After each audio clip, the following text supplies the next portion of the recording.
Hola mi manada espeluznante, ¿cómo están? Yo como siempre bien. Hoy les traigo el especial de Halloween que les prometí en el video anterior, de que hablaremos de 6 teorías de las películas más famosas del director Tim Burton. Sin más preámbulo, comenzamos.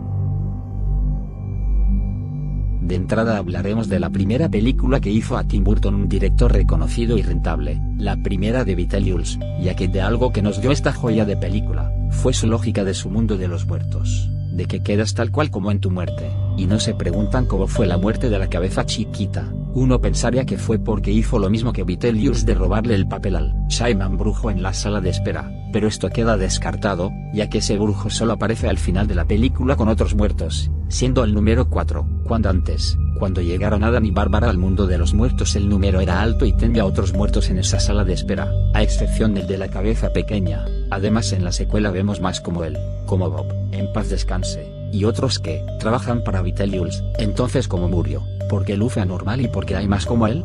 Bueno, si nos fijamos bien en su apariencia tiene ropa de cazador clásico, y si el brujo logró encoger la cabeza a Beetlejuice, significa que estos dos sí se conocían pero en la otra vida, no en la sala de espera, al cual ese brujo lo atrapó y le terminó convirtiendo su cabeza en la clásica decoración de una cabeza reducida, y eso mismo debió haberle pasado a los demás que vimos en la secuela, siendo también cazadores o exploradores que invadieron su zona y que fueron atrapados por ese brujo o por su tribu, y ese mismo médico brujo terminó muriendo de causas naturales como un accidente o enfermedad, ya que no tiene ninguna herida de batalla o luce viejo, y de algo que lo hace muy perturbador es el hecho de que los ojos o más bien los párpados no están cocidos, y aún conserva la cabeza cuando se supone que se debe de decapitar, por lo que esa tribu de manera retorcida los torturaba, dejándoles los ojos abiertos, cortándoles los párpados, y dejando pegados sus cuerpos mientras los hechizaba teniendo esas cabezas reducidas, para al final tenerlos como una especie de espantapájaros, siendo una advertencia para los demás. Viniendo la mente retorcida del director, no se siente como una teoría más,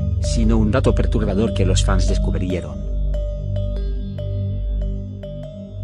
Aunque no la dirigió él, técnicamente cuenta como una película suya por ser de la idea original y que fue él quien modificó el guión. Además sería un crimen no ponerla. Así es, hablo del extraño mundo de Jack. Una pregunta que muchos fanáticos de esa película teorizaban, eran de cómo murieron los personajes de dicha cinta. No obstante, estoy aquí para desmentirlas todas, ya que no tiene mucho sentido que Halloween Town será un mundo para los muertos. Para empezar, si bien salen fantasmas y zombies, la mayoría que vemos son otro tipo de monstruos como brujas, vampiros, hombres lobos, etc. Además no parecen que es un reino para la gente que deja el mundo de los vivos, pues exactamente ¿cuál es su lógica? Ya que en Beetlejuice, su mundo es de fantasmas con la apariencia de cómo quedaste en tu muerte, mientras que el del cadáver de la novia son zombies, que con el tiempo terminan volviéndose esqueletos, pues el del extraño mundo de Jack son en realidad monstruos en general. Además, si dicho reino fuera una especie de más allá para los que mueren, ¿por qué nunca llega uno que sabía de la Navidad?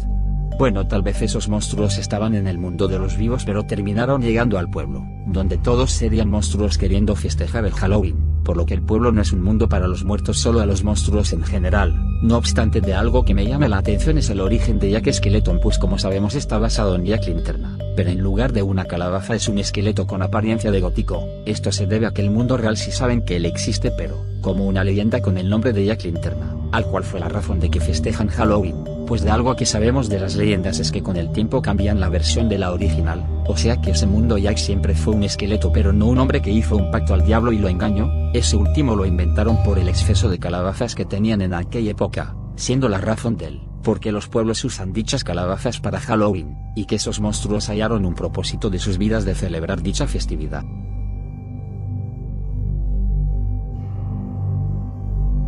El origen del joven Manos de Tijeras es un misterio que no muchos se han preguntado de cómo es que nació exactamente aquel joven, llamado Edward. Bueno, en la propia película te muestran flashbacks de cómo nació, mostrándonos al, por así decirlo, el padre de Edward, quien era una especie de inventor, que logró crear las partes de las máquinas de su fábrica de galletas en un joven, creando una especie de esqueleto para el hijo que nunca tuvo o perdió, y con el tiempo empezó a darle cosas humanas para darle forma a un joven, solo que le faltaba las manos, teniendo en su lugar tijeras como dedos, pero ya cuando estuvo a punto de darle las manos, murió el que era un padre para él. Aquí la verdadera pregunta sería ¿de qué está hecho Edward realmente?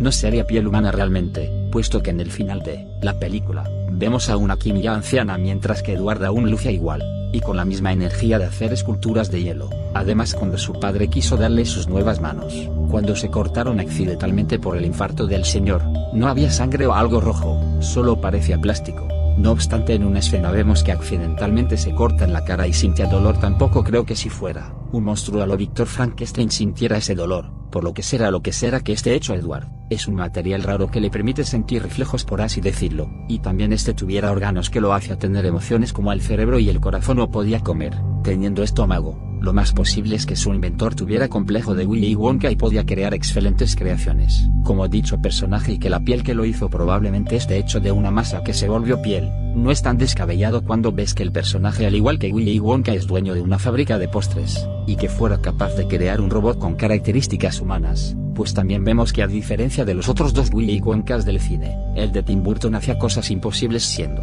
una especie de alquimista e inventor que podía crear vida.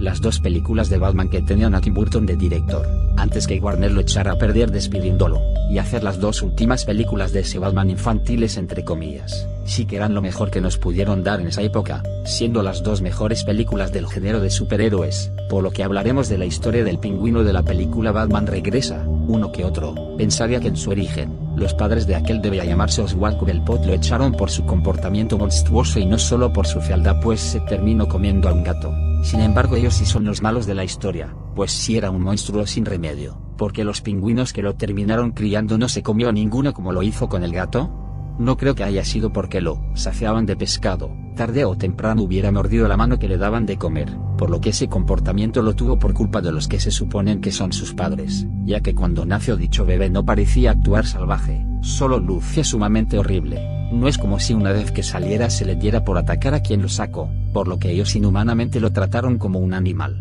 teniendo incluso una cuna que parecía una jaula reforzada. Por algo la tenían en primer lugar, dándole apenas sobras como si fuera un perro, terminando teniendo una mala alimentación, por lo que Oswald no tuvo de otra que comerse lo único que tenía cerca como comida, mientras que los padres, sabiendo que si alguien se enterara lo que le hacían a su hijo, irían a acusarlos con la policía, y si bien tal vez podía salir impunes del delito por su posición, ese escándalo hubiera arruinado su vida social, por lo que ese niño fue echado a la alcantarilla, siendo criado por los únicos que sí lo trataron mejor. Claro que aún teniendo una crianza más decente que la que iba a tener con los Cobblepot, se iba a volver villano por haber crecido en un circo de fenómenos siendo humillado, pero eso no quita que esos horribles padres hayan tenido en primer lugar la culpa, ya que no siempre se necesita un mal día para volverte villano, sino una mala infancia.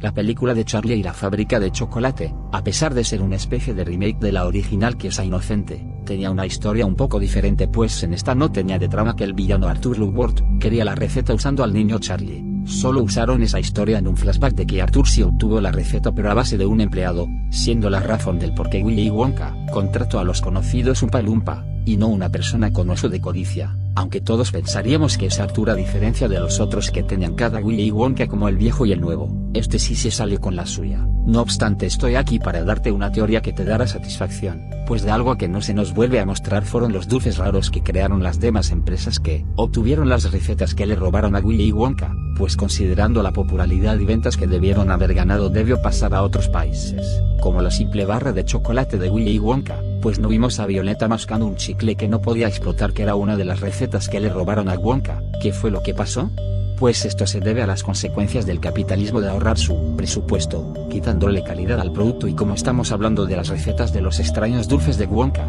eso terminó siendo una muy mala idea, y a una vez hecho eso, hubiera provocado que esos niños sufrieran los efectos secundarios de esos dulces, que les quitaron lo esencial que evitaba en primer lugar los efectos secundarios. Eso hubiera provocado que dichas empresas fueran demandadas y que prohibieran la venta de esos dulces, siendo el merecido y especialmente dulce karma de Arthur y su capitalismo.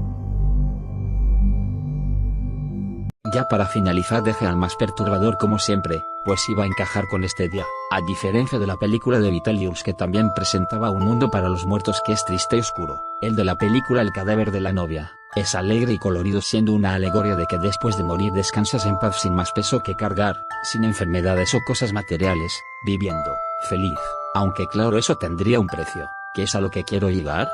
Bueno, de algo que podía ser extraño en estar en el más allá, es que el mismo que te arrebató la vida esté ahora en el mismo mundo que tú. Eso mismo le pudo haber pasado a Emily con su prometido, Lord Barkis.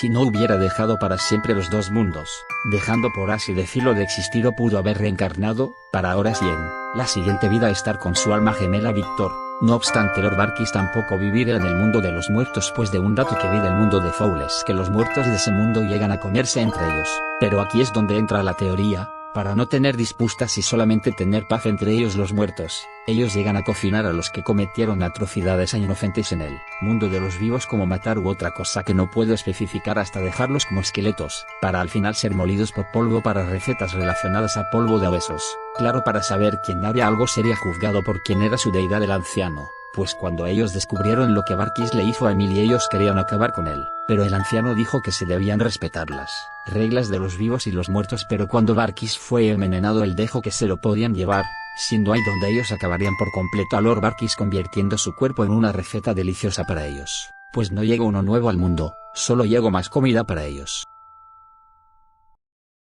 Bueno, mi manada espeluznante, hasta aquí el video del especial de Halloween. No olviden darle like, suscribirse, y activar la campanita de notificaciones para no perderse más contenido. Y no se preocupen, el especial de preguntas aún sigue en pie, solo que no he tenido tiempo y tal vez lo tenga listo para fin de año. Que pase un buen y horripilante Halloween. Hasta la próxima, ya puedo descansar en paz.